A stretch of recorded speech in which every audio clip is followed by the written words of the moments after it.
Bismillahirrahmanirrahim. Assalamualaikum warahmatullahi wabarakatuh.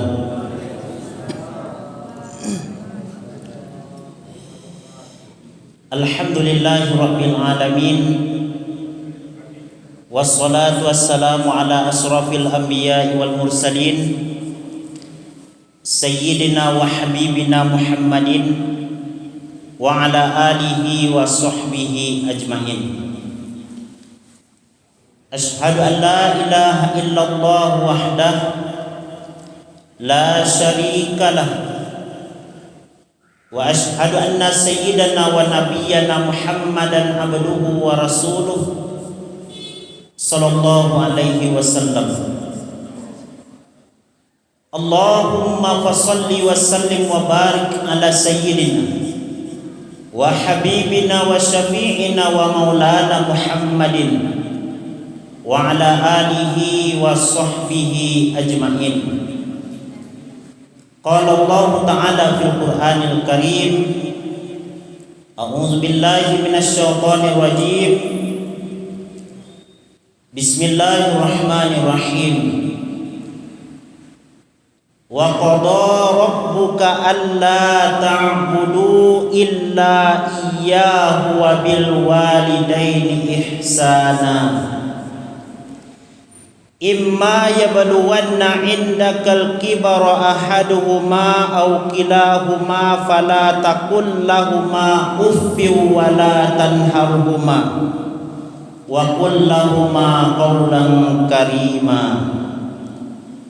Wakhfid lahuma janahaz zulli minar rahmah wa qur rabbirhamhuma kama rabbayani shaghira. Shadaqallahul azim. Bapak-bapak, ibu-ibu, kaum muslimin dan muslimat sidang jemaah maghrib yang dimuliakan oleh Allah. Pertama-tama kita bersyukur kepada Allah, alhamdulillah atas segala nikmat dan karunia yang masih diberikan oleh Allah Subhanahu wa taala kepada kita. Sehingga pada kesempatan kali ini Allah masih berikan kepada kita untuk senantiasa beribadah kepada Allah.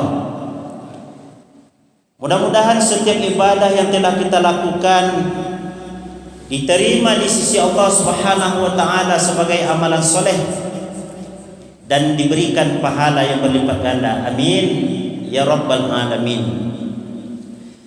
Salawat dan salam buat junjungan kita Nabi Muhammad sallallahu alaihi wasallam dengan ucapan Allahumma shalli ala sayyidina Muhammad wa ala ali sayyidina Muhammad.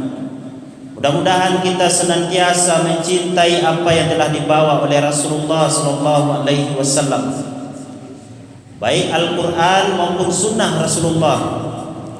Mudah-mudahan kita senantiasa menauladani setiap apa yang telah dilakukan oleh Rasulullah, termasuk akhlak Rasulullah dalam kehidupan sehari-hari.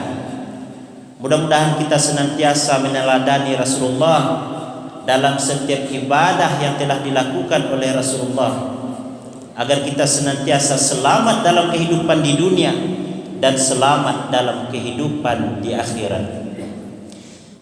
Bapak Ibu jemaah yang dirahmati oleh Allah, di dalam sebuah hadis yang diriwayatkan oleh Imam Bukhari dan Imam Muslim dari seorang sahabat yang bernama Abdullah bin Mas'ud. Abdullah bin Mas'ud ini dia pernah bertanya kepada Nabi. Sa'altun Nabiyya sallallahu alaihi wasallam.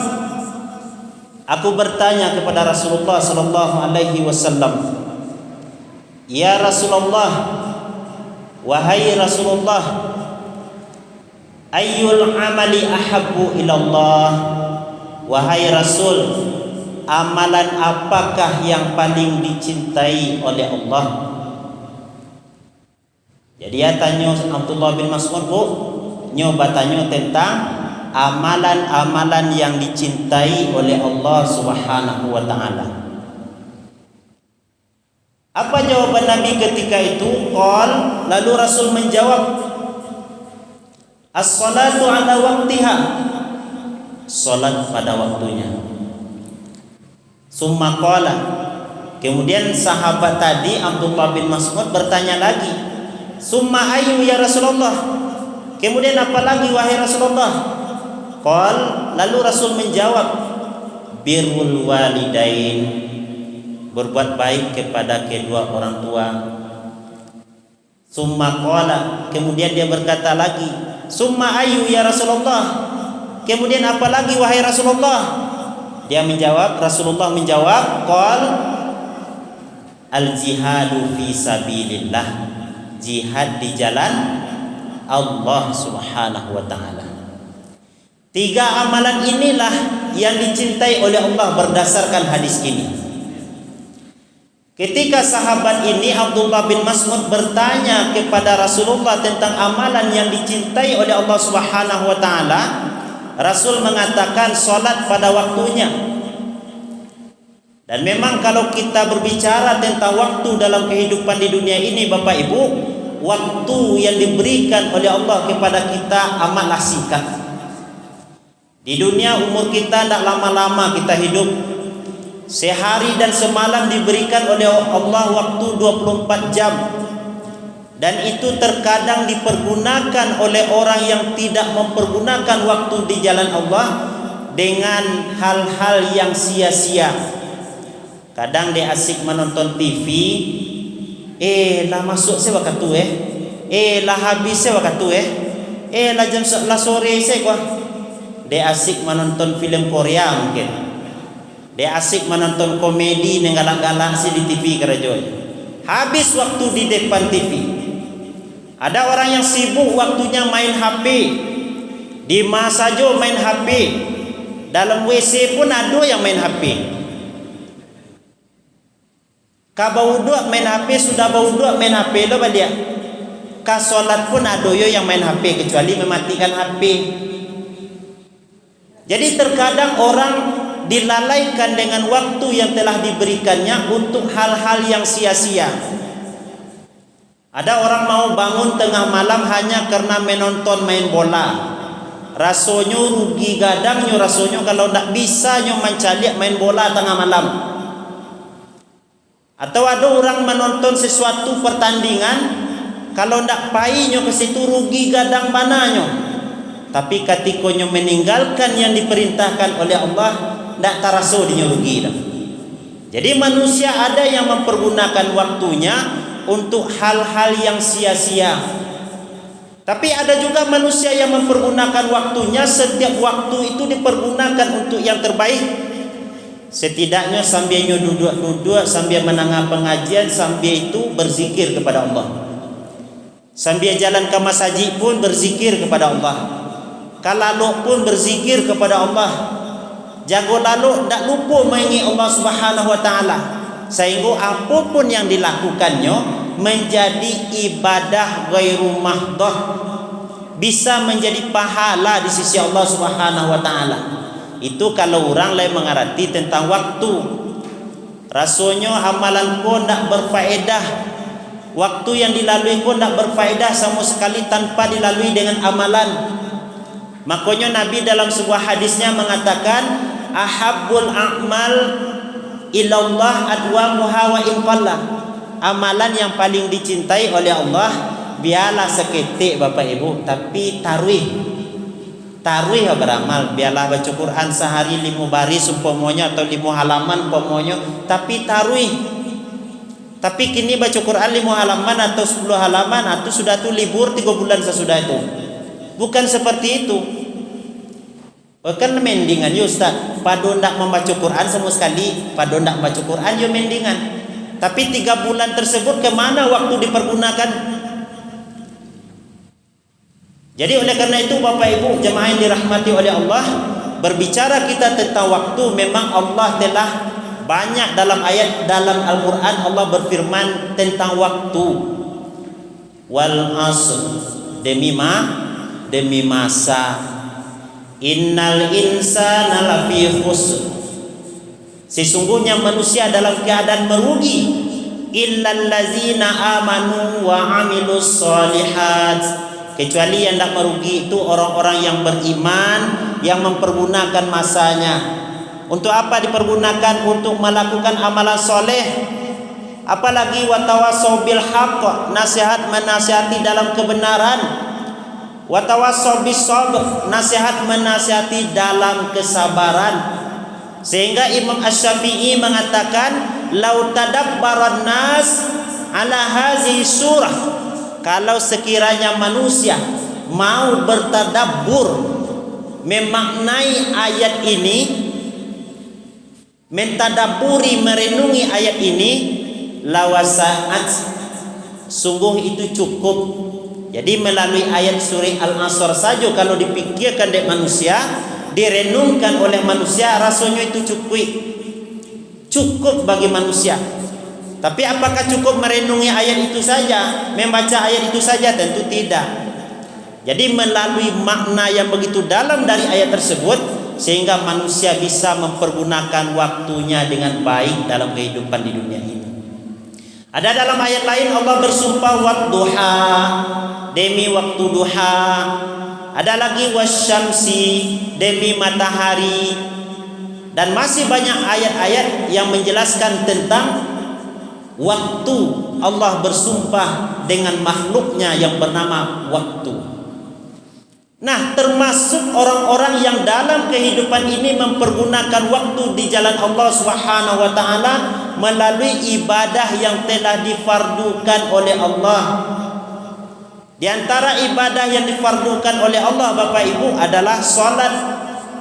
Salat yang kita kerjakan dalam sehari semalam 5 kali yang wajib. 5 kali tersebut terdiri dari 17 rakaat. 17 rakaat tersebut, setiap rakaat kita membaca Al-Fatihah. Setiap Al-Fatihah yang kita baca, kita ada di dalamnya ayat yang kita harus memohon kepada Allah petunjuk dari Allah. Ihdinas siratal mustaqim, tunjukilah kami jalan yang lurus. Artinya melalui ibadah salat ini kita hendaknya memohon terus kepada Allah agar Allah senantiasa menambahkan hidayah, menambahkan ilmu, menambahkan kekuatan, menambahkan pemahaman kepada kita bahwa ini adalah ibadah yang mesti kita lakukan. Ini adalah ibadah yang senantiasa tidak boleh kita lalaikan sama sekali. Bapak Ibu jemaah yang dirahmati oleh Allah Subhanahu wa taala, banyak keutamaan yang diberikan oleh Allah Subhanahu wa taala melalui ibadah-ibadah salat yang telah kita lakukan. Bahkan salat itu Nabi pernah mengatakan kepada Bilal bin Rabah, "Farihna bis shalah ya Bilal." Wahai Bilal, istirahatkan kami, maknanya nyamankan kami dengan salat. Jadi salat itu adalah merupakan pelebur, merupakan penghibur, merupakan membuat ketenangan di dalam hati seseorang. Tapi kalau orang lah biasa saja tidak salat doh, dan bahkan dalam kehidupannya tidak salat sama sekali, itu parah orang mudiku. Sebab itu merupakan arkanul Islam, rukun Islam. Rukun Islam ko salah satunya salat. Salat ko poin pertama setelah pengakuan awak bahwa tiada Tuhan selain Allah dan Nabi Muhammad adalah utusan Allah Subhanahu wa taala. Jadi kita bermohon kepada Allah melalui ibadah salat yang kita lakukan, hati awak tenang. Bahkan dalam ayat Al-Qur'an dikatakan oleh Allah, "Innas salata tanha 'anil fahsya'i wal munkar." Salat itu bisa mencegah perbuatan keji dan mungkar. Orang yang senantiasa salat, tidak lama hatinya kalau menggaduh orang, tidak lama hatinya kalau mengambil hak orang lain, tidak tenang perasaannya kalau melangkah kepada sesuatu yang dilarang oleh Allah Subhanahu wa taala, tidak tenang perasaannya mengambil sesuatu yang bukan miliknya. Inilah ciri-ciri orang salat yang perbuatannya melarang dia melakukan yang keji dan yang mungkar. Ketika dipergunakan mata untuk sesuatu yang tidak baik, dia ingat bahwa dia adalah orang yang salat.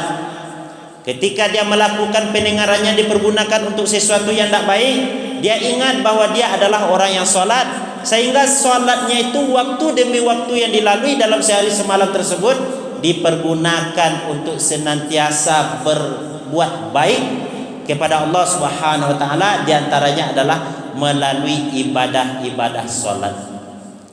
Dalam hadis yang lain Nabi sallallahu alaihi wasallam bersabda, "As-shalawatul khamsu wal jum'atu ilal jum'ati wa ramadan ila ramadan mukaffiratun lima bainahunna iza jatunibatil kabair." Salat 5 waktu ke 5 waktu, dari subuh ke zuhur, zuhur ke asar, asar ke maghrib, maghrib ke isya, 5 waktu dalam sehari. Jumat ke Jumat, Jumat, Sabtu, Minggu, Senin, Selasa, Rabu, Kamis, Jumat lo balik. Ramadan ke Ramadan, bulan demi bulan dilalui, mulai dari Syawal sampai nanti Sya'ban masuk Ramadan. Itu kata Nabi sallallahu alaihi wasallam, mukaffiratun, penghapus dosa-dosa kita selama tidak melakukan dosa besar kepada Allah Subhanahu wa taala. Jadi ibadah solat yang kita lakukan sejatinya adalah penggugur dosa-dosa awak. Bahkan ibadah solat sunnah yang kita lakukan itu panempel ibadah wajib kok ado yang lupa atau yang luput.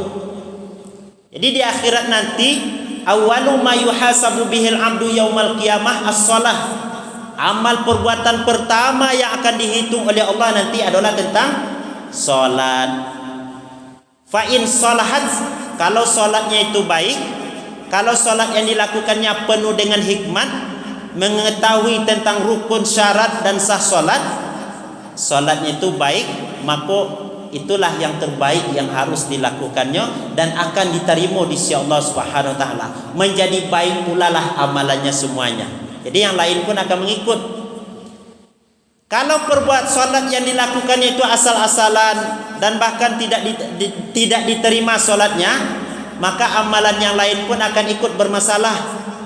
Jadi orang kalau begitu memperhatikan tentang ibadah solat, insya-Allah solat itu penyelamatnya. Tapi solat asal-asalan saja. Solat kalau di muka orang nak tangguh khusyuknya dong. Kalau di belakang orang anda tantulun yang dibaca oleh dong. Di depan orang beramal ibadah pun luar biasa, tapi di belakang orang luar biasa pula, tak pedulinya dengan apa yang harusnya dilakukannya. Aku beramal karena manusia. Makanya kalau kita ingin dapat kesempurnaan dalam ibadah solat kita, Bapak Ibu, adalah asbihil wudu, kata Nabi, sempurnakan wudu. Jadi kadang-kadang mau di hari Jumat wak mencari orang berwudu, adone wudu aku bahan nak capek, adone wudu aku asalnya ke dibasuh sen. Puncak iduang nak basuh lo dah asik tapi ke tepi sen. Ada yang berwudu tu tak sampai ke ujung siku orang. Jadi banyak macamnya orang dalam melakukan ibadah, dan kita sebagai umat Islam ingin mendapatkan ketenangan dalam ibadah kita. Ayo diperbaharui wudu dengan sebaik mungkin. Berwudu dengan penyempurnaan wudu yang sesuai dengan yang diperintahkan oleh Rasulullah sallallahu alaihi wasallam. Dan bahkan kalau kita melakukan ibadah solat sehari semalam, Nabi pernah bertanya ke sahabat, ba'a menurut kalian kalau ada di muka rumah orang sebuah sungai batang air, nyo mandi di sungai tersebut 5 kali sehari semalam, hal yabqa min darani syai'un, apakah ada dakinya yang tinggal? Sahabat menjawab, ndak. Model itu pula orang yang melakukan ibadah solat, ini tidak akan melakukan dosa roh, dan bahkan yang ditambah untuknya adalah pahala-pahala dari Allah Subhanahu wa taala. Barasiah, lahirnya barasiah, batinnya barasiah. Lahirnya hanya membarasiah dengan berwudu. Makanya awak membersihkan lahir dengan berwudu. Melalui ibadah wudu kita, setiap tangan yang kita basuh, kita berdoa kepada Allah. Mudah-mudahan tangan yang awak basuh untuk ibadah solat lapih awak dari melakukan perbuatan yang tidak baik. Mudah-mudahan melalui wajah yang kita basuh ini, kita termasuk golongan orang-orang yang wajahnya senantiasa bersinar, lebih-lebih menjelang kematian datang kepada dia, berseri-seri wajahnya. Makanya orang yang senantiasa solat, amal ibadahnya ikhlas karena Allah, melalui wajahnya pun akan nampak terpancar kesolehan, akan nampak terpancar bahwa dia adalah orang yang taat kepada Allah Subhanahu wa taala. Tapi ada orang yang rajin beribadah kepada Allah Subhanahu wa taala, tapi dibalik daripada itu kau orang ku membudui saja satari. Tak lama hati orang mencadiknya dah. Jadi macam-macam. Jadi ibadah solat yang kita inginkan adalah membersihkan lahir kita, juga sekaligus membersihkan hati kita agar terhindar dari perbuatan-perbuatan yang dilarang oleh Allah Subhanahu wa taala. Bapak Ibu jemaah yang dirahmati oleh Allah. As-salatu imaduddin. Di antara keutamaan ibadah solat, solat itu adalah tiang agama kata Nabi. Faman aqamaha faqad aqamaddin. Barang siapa yang mendirikan solat berarti nyo menegakkan agama. Waman tarakaha faqad hadamaddin. Barang siapa yang meninggalkan solat berarti dia meruntuhkan agama. Jadi awak cari dalam kehidupan awak sehari-hari kini kok banyak bentuk dan perilaku yang muncul yang tidak baik, padahal dia mengaku Islam. Jadi ibadah solatnya tidak terpancar dalam dirinya. Ada orang yang mengatakan berjihad tapi malah melakukan pembunuhan, padahalnya mengecehnya solat, nya melakukan ibadah. Apalagi kita ini mempunyai kartu tanda penduduk. Dalam kartu tanda penduduk tersebut ada agama Islam, tapi ketika azan dikumandangkan tidak mau melakukan solat, tidak mau dipanggil untuk datang ke masjid, tidak mau dipanggil untuk melakukan ibadah kepada Allah. Jadi secara kuantitas jumlahnya kita betul banyak, tapi secara kualitas terkadang amalan umat Islam pun yang mengamalkan diamalkan loh di orang lain. Amalan-amalan yang diperintahkan oleh Allah, diperintahkan oleh Rasul, justru yang mengamalkan orang di luar Islam. Bagaimana Islam menyuruh kita agar senantiasa bersih, sementara orang yang tak beragama Islam justru lebih sering membersihkan lahiriah dirinya. Umat Islam tidak. Bagaimana Islam mengajarkan kepada kita agar kita bertindak sopan santun, tapi ada sebagian umat Islam yang justru brutal, justru beringasnya dengan orang lain dan saudaranya, melakukan kezaliman dan bagai-bagai.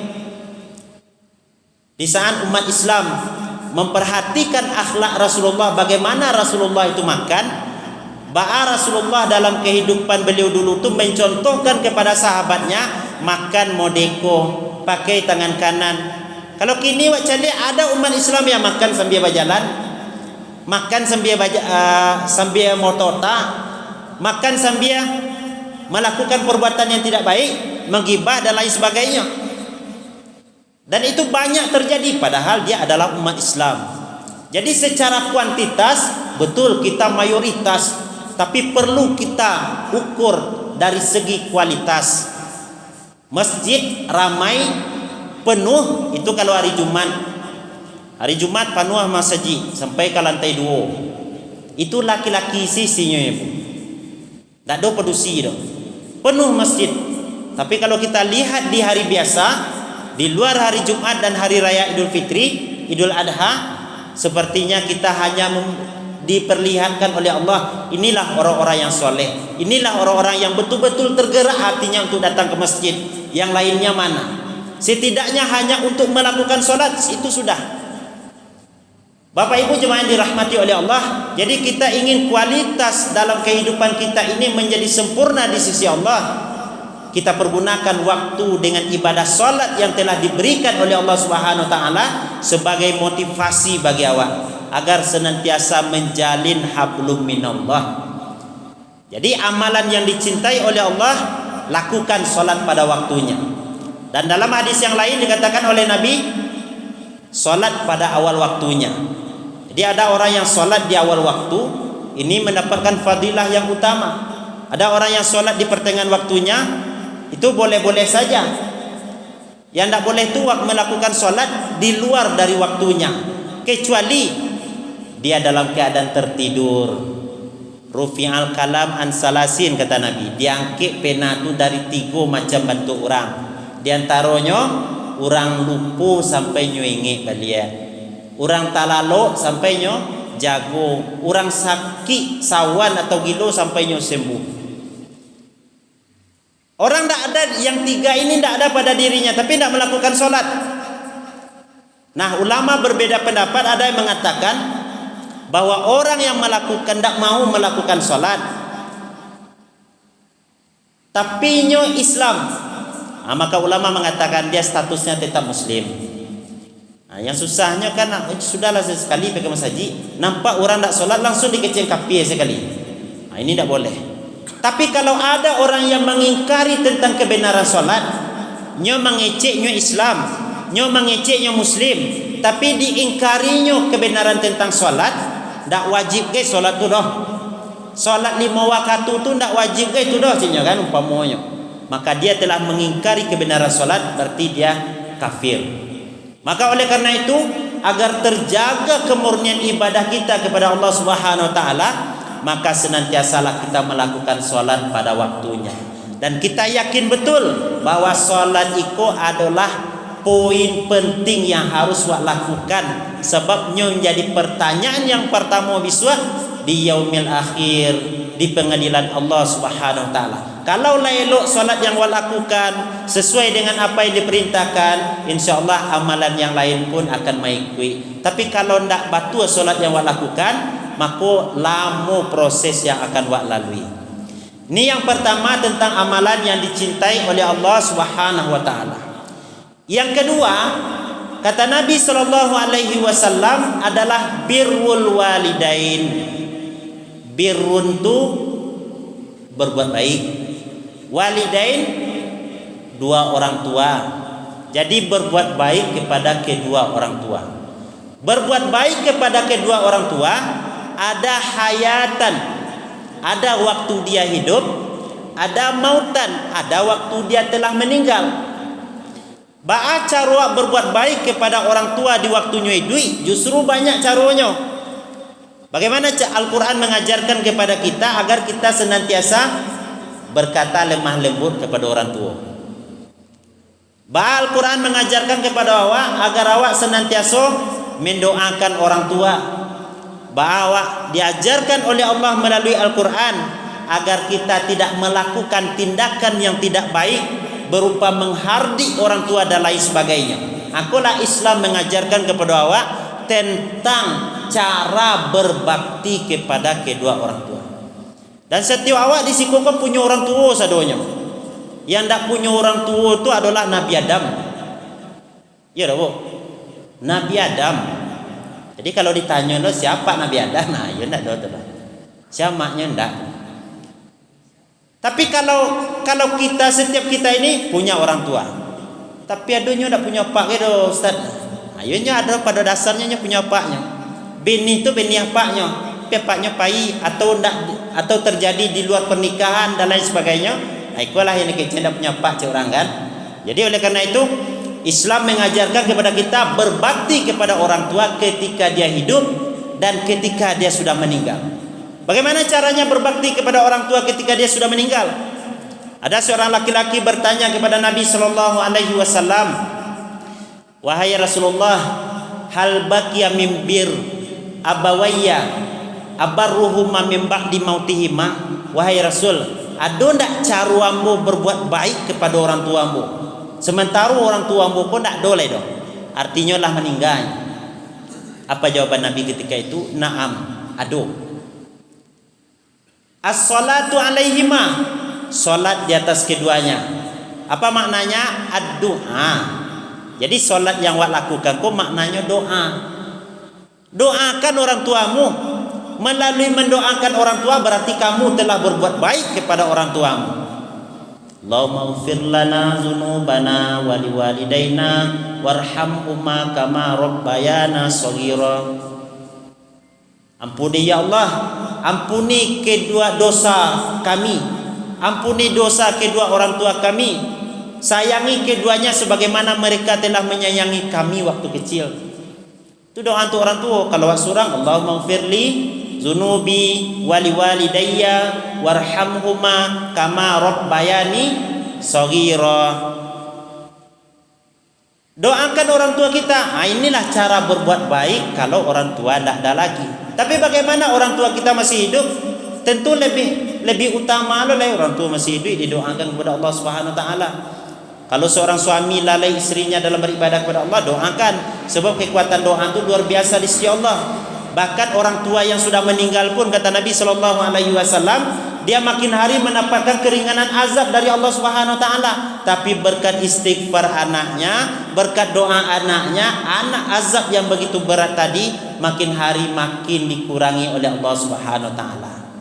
Jadi doakan orang tuamu. Terus bagaimana cara berbuat baik lagi kepada orang tua ketika orang tua tidak ada lagi?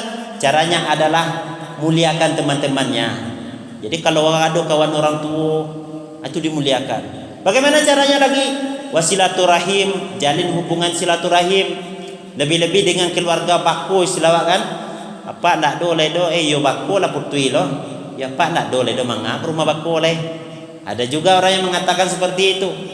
Itu di antara cara berbakti kepada kedua orang tua. Dan bahkan banyak hadis yang menjelaskan tentang bagaimana keutamaan berbuat baik kepada kedua orang tua, lebih-lebih ibu. Dalam hadis dikatakan, siapa orang yang paling berhak aku sahabati wahai Rasulullah, yang paling utama aku pergauli, yang paling utama aku muliakan wahai Rasulullah? Jawaban Rasulullah, ummuka, ibumu. Kemudian siapa lagi? Ibumu. Kemudian siapa lagi? Ibumu. Kemudian yang keempat, bapakmu. Jadi kalau ada orang ngecean menyalahi makna hadis itu, ada lo sampai gara-gara di orang tu. Jadi apa aku surang bininya tigo. Ada lo nama gara-gara model itu. Apa maknanya melalui hadis tersebut? Kepayahan, kesusahan ibu lebih banyak dibandingkan bapak. Wa wasainal insana biwalidayhi hamalathu ummuhu wahnan ala wahnin wa fisaluhu fi amain. Kami wasiatkan kepada manusia agar berbakti kepada dua orang tua. Kedua orang tuanya menanggung susah demi susah. Ibunya menanggung susah demi susah. Wa fisaluhu fi amain. Setelah itu menyusukannya selama 2 tahun. Ada kan yo dah bu. Kalau payahnya melahirkan, payahnya mengandung, aku tentu yang ibu-ibu yang tahunya. Yang apa-apa tentu tak tahu dah. Tapi mencari keadaan tahu bapak-bapak. Jadi seorang suami ketika sang anak lahir, istrinya mulai separuh hilang rasa sakit. Rasa sakit yang melahirkan tu dengan hadirnya bayi, hilang rasa sakitnya separuh. Hadir suami ketika istrinya melahirkan, rasanya tidak punya penyakitnya barusan atau sesuatu yang menimpanya. Makanya ketika anak lahir tersebut, kekuatan ibu adalah hadir anaknya. Kekuatan seorang istri adalah hadir suaminya. Hilang rasa sakit tu, dia ada orang yang mengawalinya, termasuk hadirnya anak tadi. Jadi ketika anak sudah lahir, apakah selesai tanggung jawab dan tugas orang tua? Tidak. Ada tugas-tugas sesudah tu. Mengapa tugas sesudah tu? Mendidiknya, menyusukannya, mendidiknya, mengarahkannya agama dan lain sebagainya. Tapi ketika orang tua anaklah mulai gadang, terkadang anak lupa dengan kebaikan orang tua. Dan orang tua pun tak pernah mengungkit dah. Tak pernah mengungkit dah. Kalaupun nak minta ganti rugi air susu yang lah diberikan, tak kata ganti. Bahkan Nabi SAW ada 2 orang anak ketik dengan seorang ibu datang ke rumah Nabi. Diketok pintu, diucapkan salam, datang Aisyah membuka pintu. Nyo parik nyo litak. Aku lapar wahai Aisyah. Anak-anakku sedang lapar. Manangi-nangi. Aisyah tak tahan, dicari makanan ke dapur. Dapat 3 biji kurma, 3 buah kurma. Lalu diambil 3 buah kurma tersebut, dibawa ke muka, diagihkan cik ke ibunya. Ibu ko membagi cik untuk anak nenggadang, cik untuk anak nengketik. Tapi yang ibu ko alun dimakannya leh. Ketika sang anak ko lah dimakannya, lah habis dinyo cik surang, sang ibu ko kama makan leh, disembah lo dia anak. Ketika itu terjadi, Aisyah menceritakan kepada Rasulullah sallallahu alaihi wasallam, apa kata Nabi sallallahu alaihi wasallam? Innallaha qad aujaba laha bihal jannah. Allah mewajibkan surga untuk ibu tersebut. Jadi begitu keutamaan seorang ibu yang telah melahirkan anak. Dan seorang anak begitu mempunyai keutamaan di sisi Allah untuk beramal soleh manakala dia berbuat baik kepada orang tuanya. Makanya dalam hadis yang lain dikatakan pintu surga itu adalah kedua orang tua. Kalau dalam kehidupan di dunia durhaka kepada orang tua, jangan berharap pintu surga akan dibukakan oleh Allah Subhanahu wa taala. Dan bahkan dalam hadis yang lain dikatakan oleh Nabi sallallahu alaihi wasallam, ala unabbiukum bi akbaril akbar, bi akbaril kabair, maukah aku tunjukkan kepadamu dosa-dosa yang besar? Sahabat menjawab, bala ya Rasulullah, tentu kami nampak. Di antaranya al-isyraku billah, kamu memperserikatkan Allah, wa uququl walidain, kamu durhaka kepada orang tuamu. Jadi seorang anak ingin mendapatkan keutamaan, kesuksesan dalam kehidupan dunia dan di akhirat, maka orang tua adalah jalan satu-satunya untuk mendapatkan kesuksesan tersebut. Orang tua adalah salah satu jalan yang harus ditempuh dan dilewati oleh anak. Ridallah fi ridal walidain wa sukhtullah fi sukhtil walidain. Ridha Allah tergantung pada ridha orang tua. Nah, kita ingin sukses dalam kehidupan di dunia, tapi korang gaik suka melawan. Kau orang tua nak patuah. Ingin sukses kehidupan akhirat, rajin solat, rajin ibadah, tapi orang tua dikucilkan, dimasukkan ke panti jompo padahalnya bisa merawat. Dan ini adalah fakta yang sebagian kaum muslimin ada yang melakukan seperti itu. Nyolai solat, tapi dek malih mengasuh orang tua, malih menjaga orang tua, dimasukkan ke panti jompo. Tapi di negara awak pun tak ada nama itu dah. Itu di luar negara awak. Maka oleh karena itu, ingin kita mendapat keutamaan di sisi Allah Subhanahu wa taala, ingin mendapatkan amalan soleh adalah dengan cara berbakti kepada kedua orang tua. Ada seorang pemuda dari Yaman menggendong ibunya melakukan haji ke Makkah. Lah cabik-cabik punggungnya ko menggendong ibunya, lah sakit-sakit pinggangnya, tulang-tulangnya. Ketika dia melakukan tawaf digendongnya ibunya, di situnya basuh Ibnu Umar, ya Ibnu Umar, wahai ya Ibnu Umar, wahai Ibnu Umar, atarani jazaituha, lain nampak di engkau ambo melakukan iko terhadap kedua orang tuamu. Apa kau ikolah sama mau membalas jasa kedua orang tuamu ko? Jawaban Ibnu Umar ketika itu, la walau bizafrati wahidah, tidak bisa terganti walaupun hanya sekali hentakan nafas. Jadi sejauh aselah dari Bukit Tinggi ko ke Makkah, wak bawa orang tua pergi melakukan ibadah haji dan umrah, dan itu wak gendong di atas punggung awak, cik hentakan nafasnya saja ketika melahirkan, tidak terbalik dia wak. Apalah yasinya yang cucu selama 2 tahun, apalah kasih sayangnya yang menjaga awak sampai menyekolahkan, sampai mendidik awak, sampai mendidik tetap perhatian kepada awak. Maka alangkah ruginya kalau ada anak yang tidak peduli terhadap orang tua, sementara orang tuanya adalah jalan untuk menuju surga Allah Subhanahu wa taala. Dan bahkan amalan yang ketiga yang terbaik kata Nabi sallallahu alaihi wasallam adalah al-jihadu fi sabilillah, jihad di jalan Allah. Jihad itu mengalahkan nilai kebaikan kepada berbakti kepada orang tua.